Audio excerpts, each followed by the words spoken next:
Iniciemos.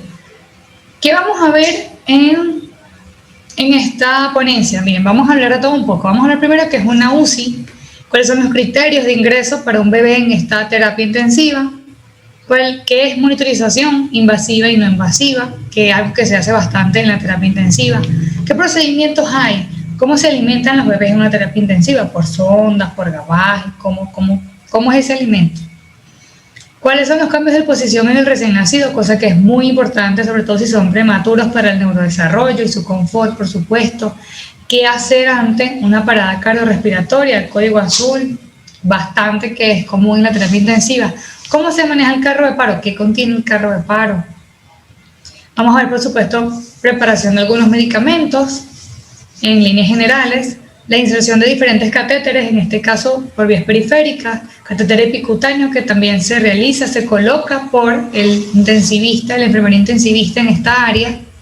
Los cuidados del catéter umbilical, arterial y venoso, que es uno de los accesos que tienen los neonatos, por supuesto. Fototerapia, ya que el ictericia neonatal es algo común en los recién nacidos, por eso vamos a hablar de cuidados de fototerapia. Colocación de sondas, puede ser orogástrica o vesical. La asistencia, por supuesto, en la intubación endotraqueal, algo que también hacemos en la terapia intensiva. Procedimientos de mínima manipulación para generar poco estrés en el prematuro. Inclusión de los familiares en la terapia intensiva y el método canguro. Todo esto lo veremos entonces en este webinar. Así que saquen desde ya su lápiz y papel para que empiecen a anotar las preguntas, dudas que tengan, les respondamos al final y aprendan o repasen en este webinar. Muy bien, ¿qué elementos conocen que ustedes me puedan comentar? Está el chat activo, pueden comentar en el chat o comentar en las historias. A mí me gusta siempre hacer preguntas para saber qué tanto saben sobre el área.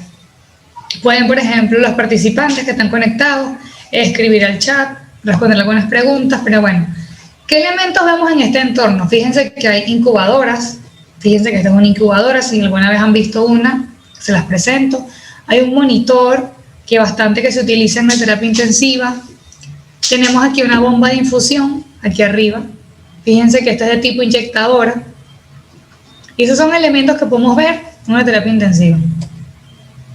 ¿Qué es la UCI? Es la unidad de cuidados intensivos neonatales. Es un lugar especializado con asistencia médica y de personal de enfermería, capacitados por supuesto, altamente profesionales especializados en esa área, que brindan cuidados a los recién nacidos durante las 24 horas. Es decir, que siempre hay un personal que está allí pendiente de ese recién nacido. Procedimientos generales en la UCI y en los cuidados de enfermería los veremos más adelante. El ingreso, por supuesto, de criterios tiene que tener este paciente. El recién nacido debe ser, por supuesto, recibido por el equipo de salud en la unidad.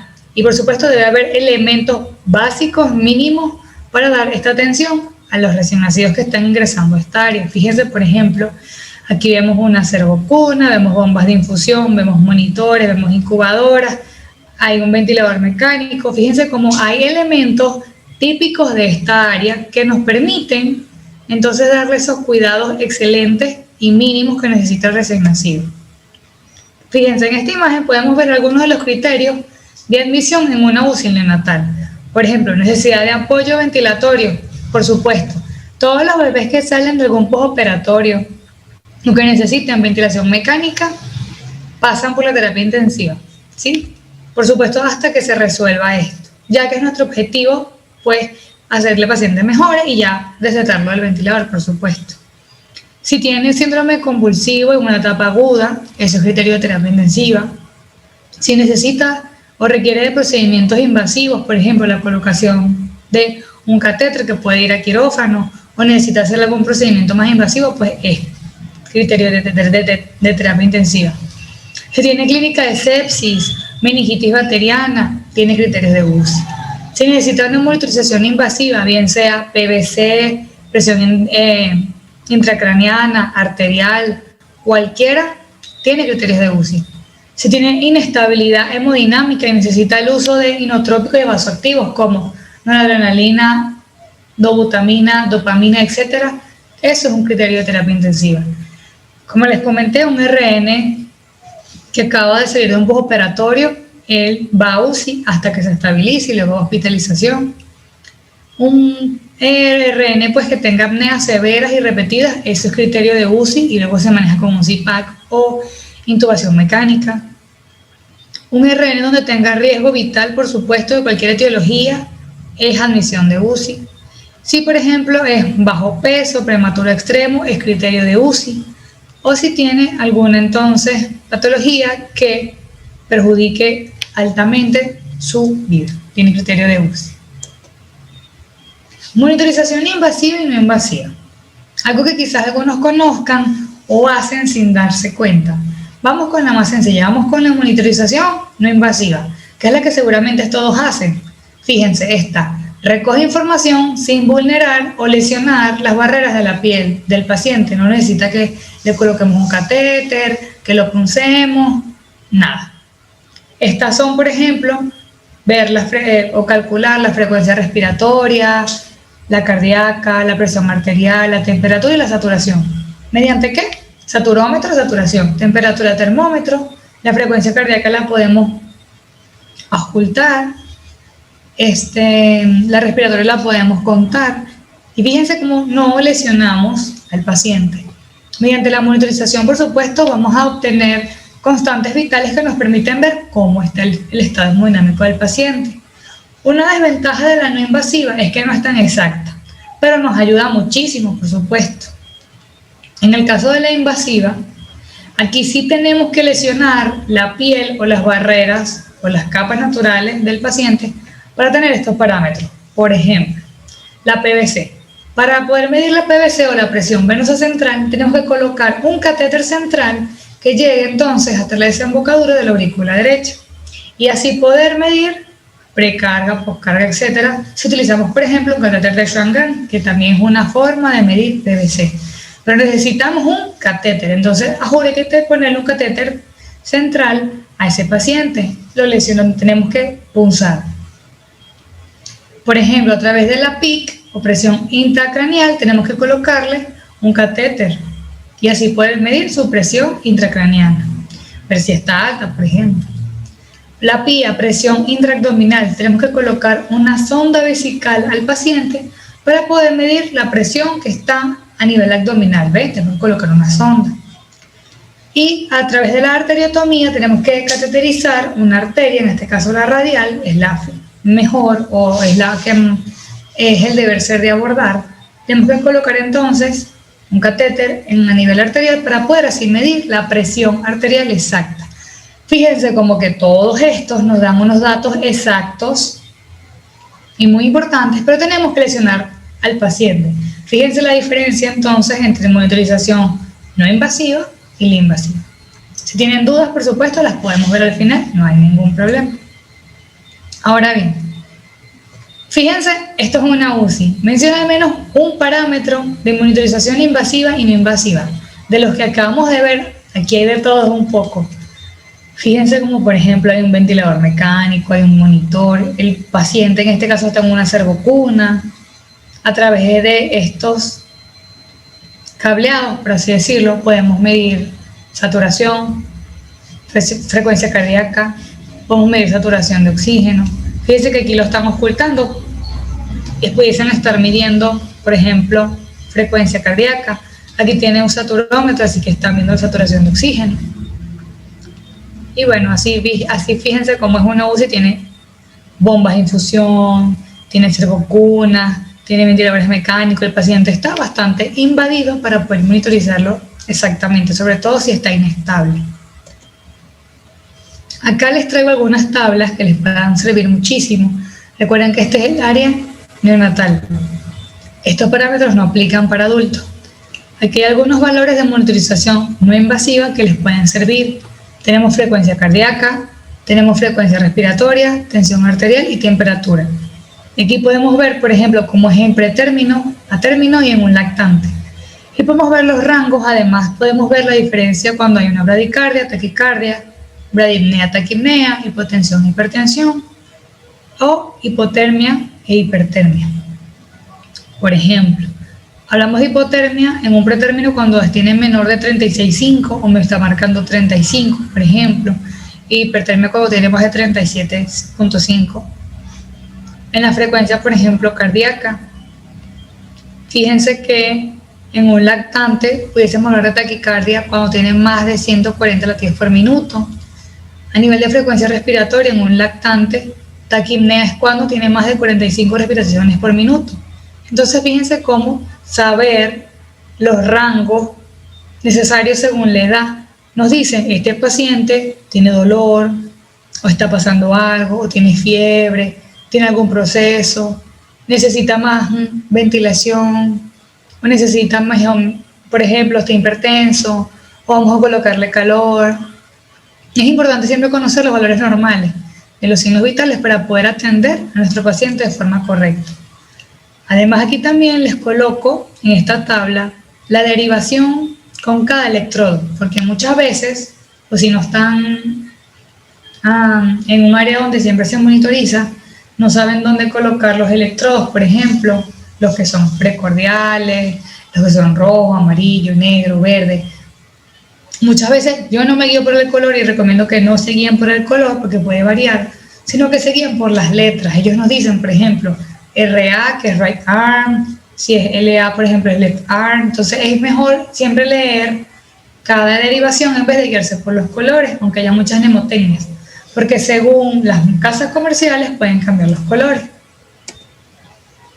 ¿Y por qué es importante saber dónde van los electrodos? Porque así vemos entonces cómo está no solo la frecuencia cardíaca, sino la onda, y así podemos ver el trazo del EKG. Correcto, si los colocamos mal, entonces vamos a ver un mal trazado y podemos ver un evento que no está pasando, por ejemplo, o sospechar de algo que no está pasando. Fíjense, por ejemplo, aquí tenemos otra imagen de cómo es una UCI. Aquí está el bebé. Fíjense cómo aquí tiene el circuito de ventilación mecánica. Aquí está una bomba de jeringa para pasarle el medicamento. Aquí está monitorizado. Fíjense todo. Aquí podemos ver los cables del EKG, el monitor, cómo está intubado, todo. Y así se encuentra el recién nacido. Procedimientos. ¿Qué otros procedimientos se hacen en una terapia intensiva? Administración de alimentos, por supuesto. Estos pacientes están en dieta absoluta, pero no por siempre. Nosotros iniciamos lo más pronto posible la lactancia materna a través, por ejemplo, de la sonda, que puede ser orogástrica o nasogástrica, o si tiene yeyonostomía, también se puede realizar a través de ese botón gástrico si el paciente lo tiene. Aquí tenemos, entonces, primero, la leche materna es un flujo vivo, que es importantísimo para el recién nacido, le da todos los nutrientes que necesita para su desarrollo, tanto en el sistema inmunológico como su desarrollo general, ¿sí? Muy importante, sobre todo el calostro, si acaba de nacer. Si la sonda se va a colocar a nivel de orogástrica, ¿verdad? Se va a tomar de referencia la sonda desde la comisura labial hasta el borde inferior del lóbulo de la oreja y luego medimos hasta la apéndice sifoide. Aquí podemos ver, fíjense, cómo vamos a medir la sonda orogástrica. Aquí en esta ilustración podemos ver cómo tomamos los puntos de referencia que ya les había comentado. Comisura labial, lóbulo de la oreja, aquí está, ¿ven? Lóbulo de la oreja, comisura labial y apéndice sifoide. Una vez que nosotros midamos esa longitud, es importante marcar la sonda. Los bebés, aunque están en terapia intensiva, se pueden alar las cosas. Y si nosotros no verificamos bien dónde está la sonda y administramos el alimento, este alimento puede ir a los pulmones y generamos un daño. Hacemos que este paciente haga una broncoaspiración y, por supuesto, pues, puede generar daño irreversible en el recién nacido. Entonces, recomendación, primero, siempre verifiquen que la sonda esté en el sitio adecuado. Hay diferentes métodos. Podemos administrar aire y ocultar el abdomen y ver si está allí, ese es uno. Otro es aspirar el contenido, si es el contenido gástrico, pues perfecto, está allí. Y por último podemos colocar la punta de la sonda, ¿verdad? Dentro de un envase de agua líquido y si burbujea, este nos va a decir si entonces está dentro de la cavidad o no. Por supuesto también fijarlo es importante, una vez que la sonda ya esté marcada, es importante fijarla. Fíjense que aquí la fijan de diferentes formas. Se puede fijar a los laterales del bebé, en la naricita, usando 2 trocitos. Por supuesto que les recomiendo que utilicen un adhesivo que sea hipoalergénico y que sea amigable con la piel, que la piel de los bebés es demasiado sensible y podemos generar daños en ella. Es importante recordar que la colocación de la sonda orogástrica o nasogástrica es un procedimiento estéril, así que lo utilizamos con guantes estériles, ¿sí? Para colocar, por ejemplo, otro tipo de sonda, lo que hacemos es saltar un paso. En la nasogástrica usamos lóbulo de la oreja, usamos, por ejemplo, también la comisura labial de referencia y apéndice sifoide y colocamos la sonda, ¿cierto? En el caso, por ejemplo, de la nasogástrica, fíjense que aquí vamos a medir desde la nariz hasta el borde inferior del lóbulo de la oreja y luego vamos al apéndice sifoide. Es muy importante que recuerden que si va a ser nasogástrica, usamos lóbulo de la oreja, nariz, apéndice sifoide. Si va a ser orogástrica, lóbulo de la oreja, comisura labial, apéndice sifoide. Eso nos permite conectar todo el recorrido completo que la sonda necesita desde la nariz o la boca hasta el estómago. Si la sonda se mete más, va a otro lugar, o si se mete menos, va a otro lugar. Por eso medirla correctamente es importante y sobre todo verificar su ubicación. Una vez, por supuesto, que verifiquemos la ubicación de la sonda, procedemos a administrar, bien sea en este caso la lactancia materna o si es un paciente pediátrico, pues alguna sopa, jugo o alimento que requiera o necesite, ¿sí? Pero no olviden siempre verificar la sonda. Otro procedimiento que usamos en la terapia intensiva es los cambios de posición del recién nacido. Ustedes dicen, eso es fácil. Ok, puede ser fácil, pero recuerden que es necesario. A los bebés también les salen úlceras por presión, también les salen escaras. Así que un paciente que está encamado, en este caso los recién nacidos, también pueden hacer úlceras por presión. Y si nosotros como enfermeros o médicos no les hacemos cambios posturales, van a hacer lesiones que se pueden infectar y hacen que su estadía en la UCI sea más prolongada, cosa que no queremos. Objetivos: evitar que se formen lesiones cutáneas como las úlceras, proporcionar descanso y comodidad al recién nacido, el confort, por ejemplo. Favorece la estimulación táctil, por supuesto, reduce la incidencia de apnea o deformidades de la cabecita del recién nacido y estimula el sistema vestibular del recién nacido y también el propioceptivo. Tenemos efectos fisiológicos, por supuesto, en la postura. Sí. Los bebés en prono, por ejemplo, boca abajo, hacen que, por ejemplo, ventilen más, ya que las áreas de Wells, que son áreas pulmonares o zonas pulmonares, estando en prono, hacen que se ventilen mejor en ciertas áreas. Entonces, estando en prono, algunos bebés consiguen mejor comodidad, además de que mejoran patrones, por ejemplo, el del sueño, el respiratorio, frecuencia cardíaca, etc. Es muy bueno darle una buena posición al recién nacido, hace que el confort lo ayude a mejorar dolor, estrés, etc. La postura correcta de los bebés prematuros, por supuesto, contribuye a un correcto desarrollo motor y les ayuda, por ejemplo, a la termorregulación o a la adaptación en el medio. En este caso, si es prematuro, muchísimo mejor. Cambios posturales, 8 recomendaciones en los prematuros. 1. En bebés prematuros sanos, debe colocar en posición supina durante el sueño mientras están en UCI. El uso de nichos o donas o nidos, no sé cómo le dicen en su país, es muy recomendable. Fíjense, aquí se ve el nido, la dona o el nicho. Y esto hace que el bebé entonces esté mucho más cómodo, le da más calorcito y lo asemeja a la vida intrauterina en la que estaba. Eso le da mucho más confort, por supuesto. En bebé prematuro sintomático. Con signos de dificultad respiratoria, por ejemplo, bajo peso al nacer y reflujo gastroesofágico grave, una correcta postura y cambios posturales hacen que teniendo una posición prona mejore. Síndrome de muerte súbita infantil, algo bastante común, debido a la asociación a la posición prona. Esto puede generar síndrome de muerte súbita. Por eso es importante, si estamos en casa, o en este caso estamos en UCI, si vamos a colocar al bebé en boca abajo, lo colocamos en la forma correcta, la posición de nadador, es decir, lateralizan la cabecita, colocamos una manito arriba y una manito abajo y estar pendiente, porque no lo pueden poner boca abajo, que su nariz lo tape la almohadita o el colchón. No, porque por supuesto se puede asfixiar. Es muy importante, si vamos a colocar el bebé boca abajo, que sea de la forma adecuada.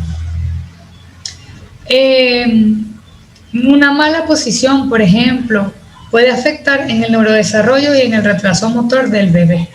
Además, hace, por ejemplo, que no desarrolle estímulos o movimientos que necesita. Una buena posición genera una mejor perfusión cerebral. Es importante, por supuesto, siempre informar a los papás qué se le está haciendo al bebé y el por qué. Eso es importantísimo en la terapia intensiva.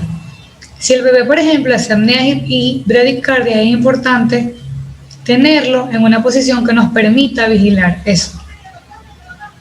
Y por supuesto que genere comodidad en él.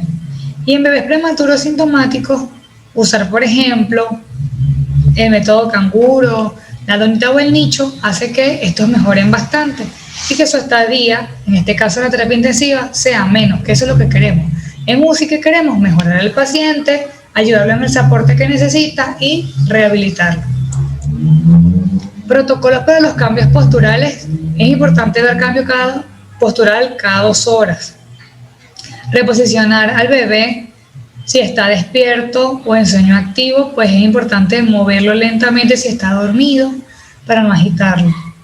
Favorecer la flexión es importante. Buscarlo en una posición cómoda que lo permita movilizar sus extremidades y que no esté incómodo, porque genera deformidades en el bebé. Si vemos signos de estrés y fatiga, pues vamos a darle cambio de posición. Nosotros cuando estamos durmiendo nos duele la espalda y nosotros nos acomodamos y listo. O si estamos sentados mucho tiempo, sentimos que nos duele la espalda y nos acomodamos. Pero un bebé no lo puede hacer, por eso nosotros tenemos que estar vigilantes.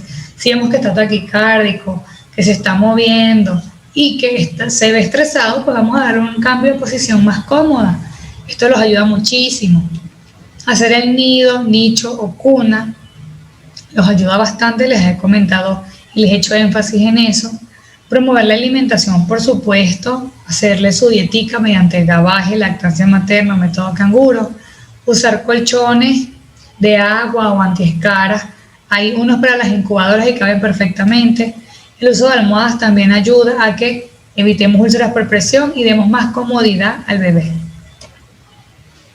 Otro procedimiento que se utiliza mucho en la terapia intensiva es el código azul o el paro cardiorrespiratorio.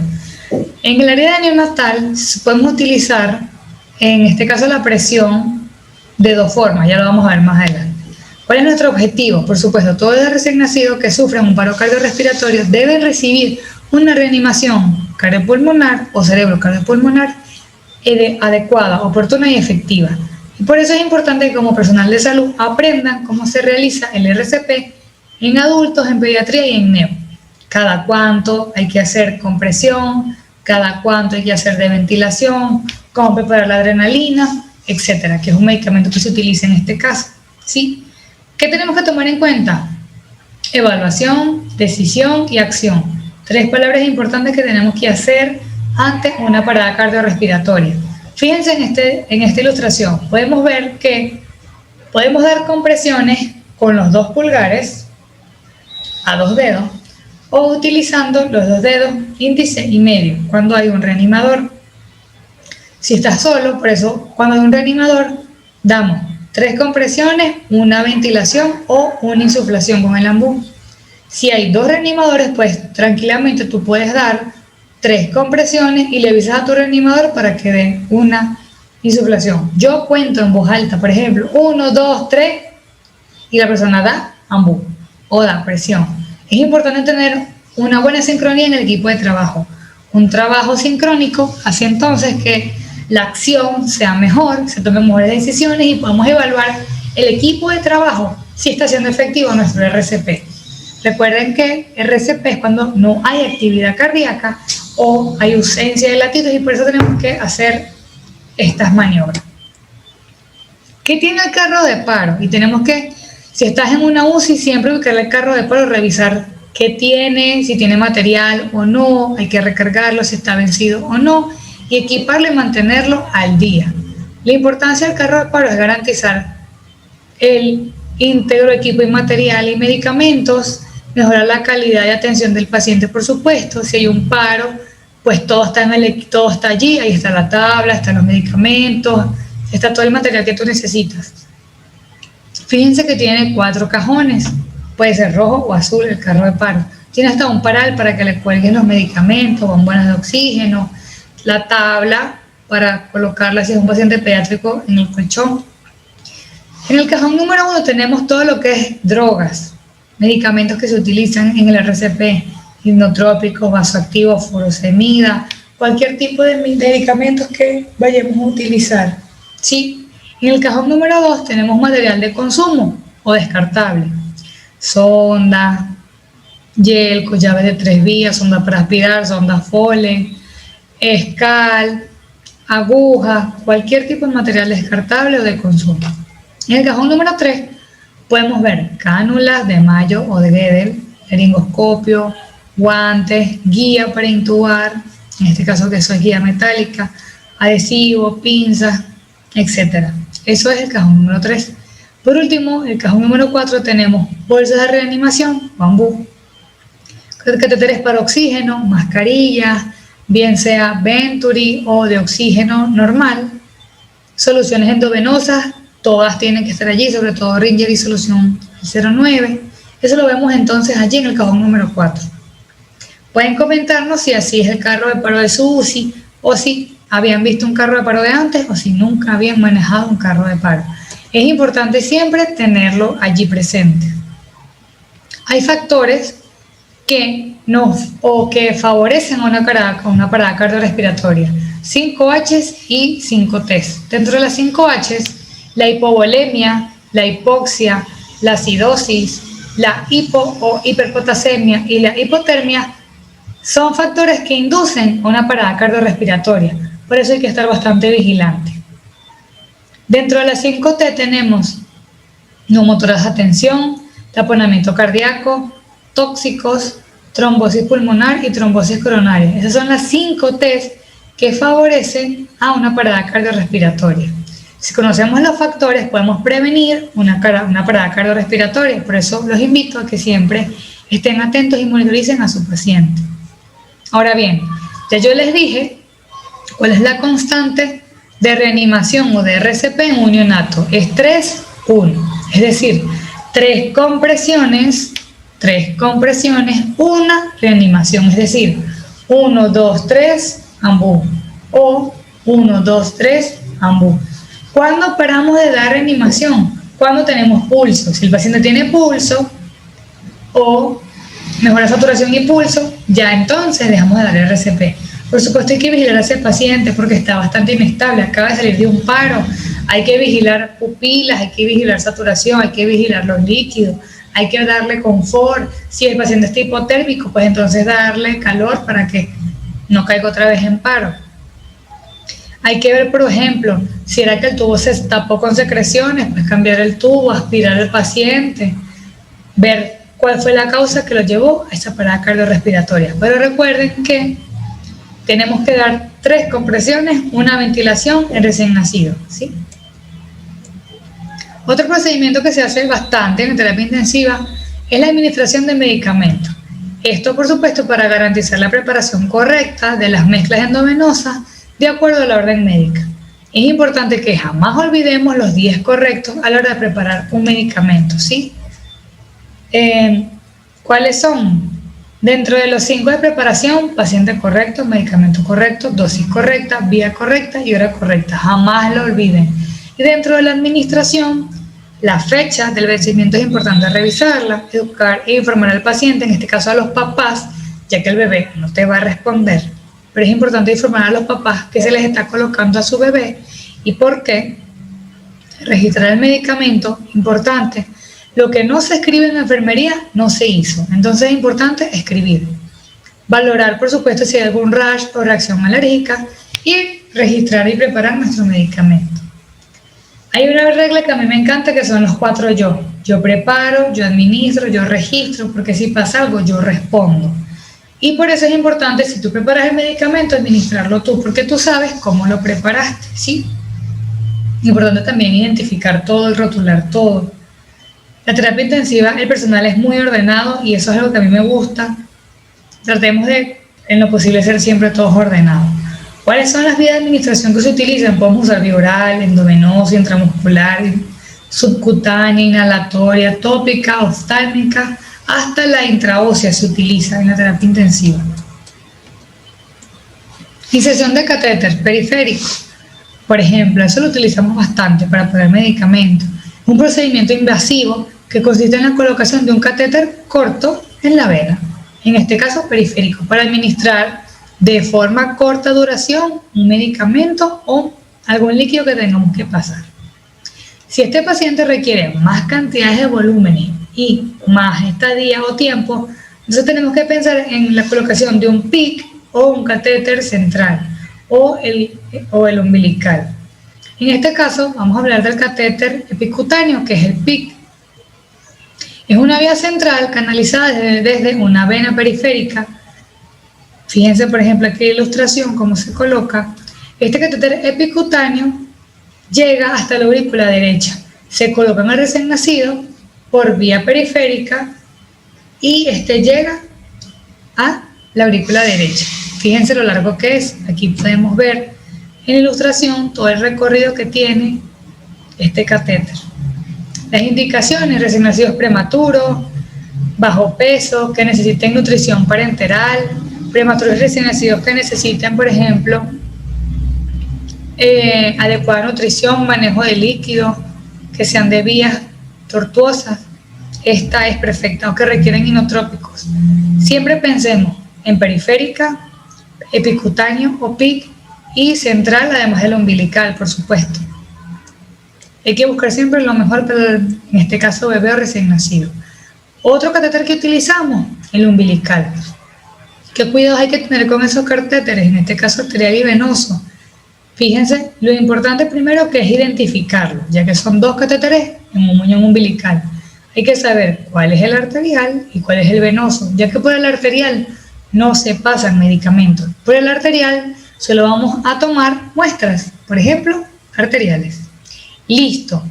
Y mantenerlo permeable, por supuesto, tenemos que limpiarlo, pero por allí no se pasan medicamentos, ¿sí?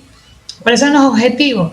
Mantener un acceso vascular permeable, rápido y seguro, disminuir el número de punciones que generan estrés en el bebé. Es mejor que se punce una sola vez, pero se le deja bien un catéter que puede ser utilizado para varias oportunidades o varias ocasiones. Indicaciones: el arterial para monitorizar invasiva, recuérdense que les dije la intraarterial. Determinación de la frecuencia de gases arteriales, se puede usar para toma de muestras. El venoso, monitorizar la presión venosa central, administrar líquidos, medicamentos, el sanguinotransfusión, que es un procedimiento que se hace cuando el bebé tiene ictericia bastante grave. Y por supuesto es un acceso perfecto para recién nacidos bajo peso. ¿Qué contraindicaciones hay en la colocación de catéter umbilical? Por supuesto, si hay peritonitis, onfalitis, gastroquisis, onfalocele, enterocolitis necrotizante, por supuesto que son contraindicaciones para colocar un catéter umbilical. ¿Qué complicaciones podemos tener? Por supuesto, extravasación de estos catéteres, vasoespasmo, isquemia. Por eso es importante siempre ver si están permeables a través de la eco, ver de la ecografía que estén en el sitio que tenemos adecuado y vigilar siempre que estos catéteres, por supuesto, estén permeables, bien fijados y listos para ser usados. ¿Qué cuidados hay que tener con estos catéteres? Fíjense, por ejemplo, identificarlos, mantenerlos limpios, colocarles su adhesivo o su fijación transparente en lo más posible para que podamos ver si hay irritación, si se dañó uno de los catéteres, se quebró, fracturó, etc. Fíjense, por ejemplo, cómo están separados arterioso y venoso. Hay que vigilar la coloración de las extremidades inferiores para ver si se movió ese catéter. No utilizar cremas en los catéteres. Hay que hacer una buena asepsia, por supuesto, y antisepsia. Más si el bebé se hace pupú o se llena de heces el catéter, hay que limpiarlo muchísimo. Recuerden que está en una zona que es húmeda. Revisar que esté bien fijado por turno, la colocación. Antes, por supuesto, de ponerle un medicamento, hay que revisar el catéter. Hacer cura de la base también del muñón umbilical. Y importante, por supuesto, siempre dejarlo por fuera del pañal, no dentro del pañal. Y evitar colocarlo en posición prona y dejarlo más bien en posición supina, para que entonces el catéter no se vaya a dañar. Esos son los cuidados que tenemos que tener en el catéter umbilical, arterial y venoso. Fototerapia. Otro de los cuidados de enfermería que realizamos en la UCI. Es una medida terapéutica utilizada como en el tratamiento de la hiperbilirubinemia. La bilirrubina es un desecho que en cantidades grandes o cuando no se elimina por el metabolismo de la bilirrubina, sino que se queda allí acumulado, genera patologías como por ejemplo encefalopatías, tóxicos. Vemos entonces ese tinte histérico en el bebé y es bastante importante. La fototerapia degrada la bilirrubina, también favorece la eliminación urinaria a través de la orina y de las heces. Podemos eliminar bilirrubina y son bastante importantes para disminuir la carga de bilirrubina en sangre. ¿Cuál es la indicación? La exposición a fototerapia, por supuesto, es una medida terapéutica para disminuir la bilirrubina sérica y prevenir la acumulación tóxica en el cerebro. Por supuesto, esto hace entonces que el bebé no tenga encefalopatía o algún daño cerebral. También, por ejemplo, puede tener, hay varios casos en el que el paciente puede tener, por ejemplo, ictericia fisiológica, no fisiológica por incompatibilidad sanguínea, etc. ¿Qué es importante en estos bebés? Colocarles el antifaz, colocarles el pañalito, hacerle la fototerapia, cambiar de posición cada 2 horas, manejar la temperatura porque por supuesto pueden hacer hipertermia. Aquí vamos a desglosar cada uno de los cuidados. Evaluar, por supuesto, la aparición de signos de alteración neurológica. Ver cómo es la succión del bebé, si está hipotónico, si está letárgico, si su succión es débil, nos tiene que llamar la atención. Controlar, por supuesto, cada 2 horas la temperatura corporal. Cambiar la posición cada 2 horas. El bebé está supino, se voltea a prono. Y así sucesivamente, porque tiene que llevar la luz de la fototerapia de forma supina y de forma prona. No olviden jamás quitar el pañal y jamás quitar el antifaz, ya que esta luz les daña la retina y esta luz de forma prolongada daña en este caso sus hormonas sexuales, bien sean las gónadas, por ejemplo. Vigilar los signos y síntomas de deshidratación que pueden verse presentes durante la fototerapia. Observar las características de las heces, así también vemos si o evaluamos si está funcionando la fototerapia. Entonces recuerden todos los cuidados de enfermería que estamos viendo hoy para que lo apliquen si van a una terapia intensiva natal. Colocación de sonda orogástrica y vesical. Ya vimos cómo se coloca la orogástrica y la nasogástrica tomando puntos de referencia oreja, nariz, apéndice sifoide o oreja comisural labial, apéndice sifoide. Importante siempre recordar, vigilarla o corroborar el sitio de ubicación de la sonda. ¿Qué objetivo hay? En este caso de la sonda vesical, por supuesto, nos permite tomar muestras de orinas en el bebé para pruebas diagnósticas, nos ayuda a medir la PIA si tiene indicación medición de presión intraabdominal, aliviar la retención de líquidos, administrar medios de contraste si son necesarios y medir la presión intraabdominal. Importantísimo eso en sondaje vesical.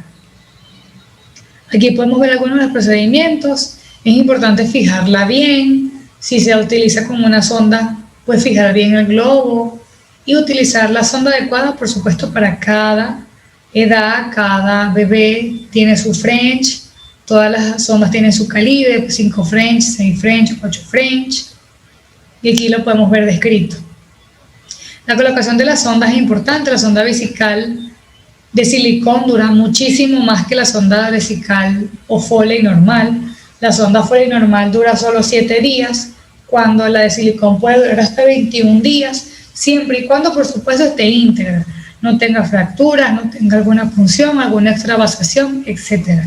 Pero es muy importante que vigilemos siempre la integridad de la sonda vesical y, por supuesto, la zona de inserción, cómo está el genital del bebé. Es importante siempre hacerle aseo, por supuesto, Y recordar las medidas de la colocación de la sonda. Es una medida estéril, usemos guantes, limpiemos la zona cuando se coloque. La asistencia y la intubación endotraqueal es un procedimiento que realizamos, por supuesto, en el área de terapia intensiva. Estos pacientes son críticos, están inestables, tenemos que tener siempre el carro de paro cerca o vigilar. La colocación del tubo, por supuesto, por vía aérea, mediante con el laringoscopio, para promover la ventilación asistida en este recién nacido y se conecta a ventilación mecánica o ventilación o soporte mecánico.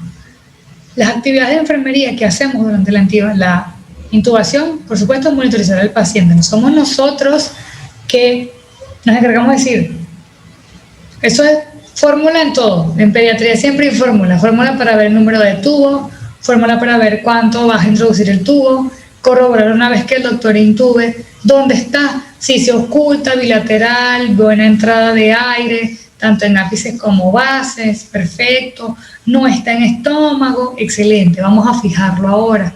Fijarlo es algo que enfermería hace y una fijación adecuada pues hace que el tubo esté en el sitio que tiene que ser, ¿sí? Comprobarlo, por supuesto, por cada turno y la fijación, cambiarla si es necesaria.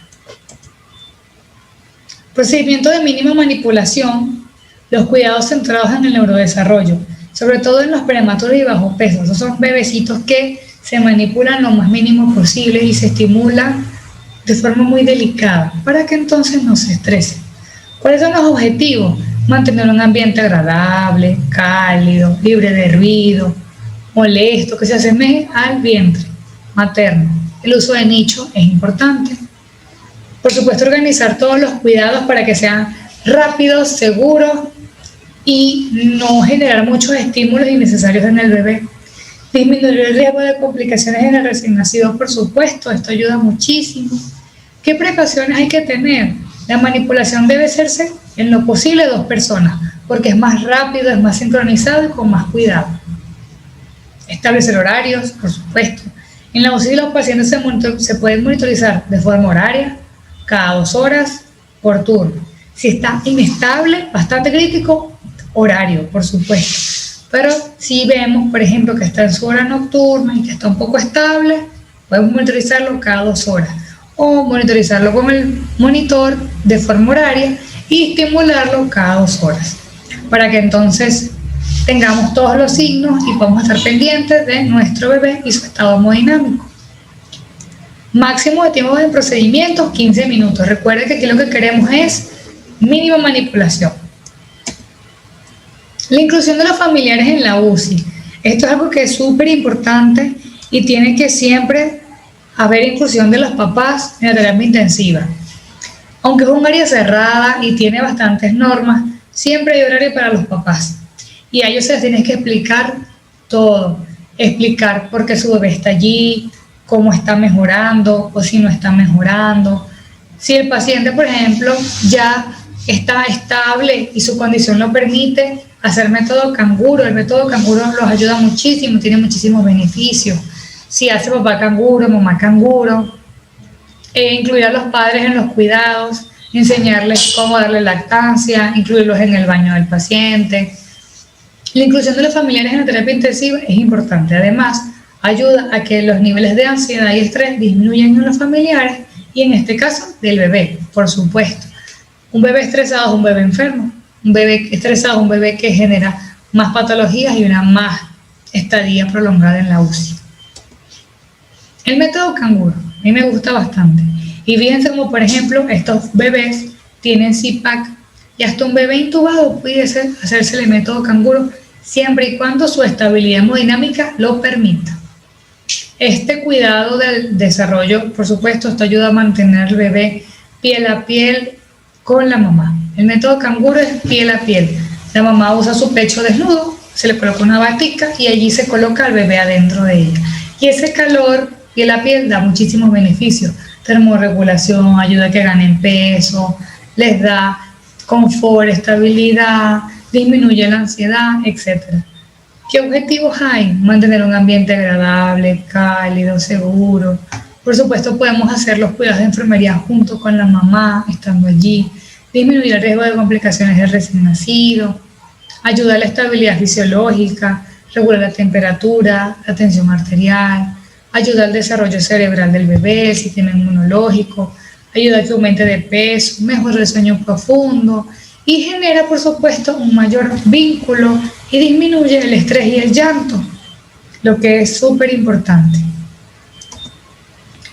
Por supuesto, muchísimas gracias